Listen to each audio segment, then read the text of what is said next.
How to move emails to folders in Zoho Mail. I'm going to guide you through the process on how to do it. Let's get started. First of all, on your phone, launch the Zoho Mail app.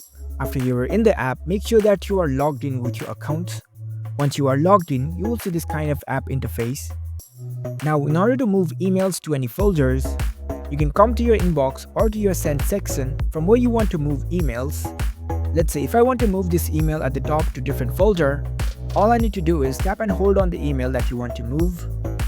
And here in the top right corner, you can see this move icon. Tap on it. It'll give you the list of folders to where you can move your emails.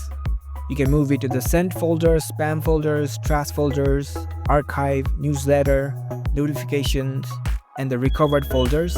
So you can choose accordingly where you want to move these emails to. For now, I'll select the sent option.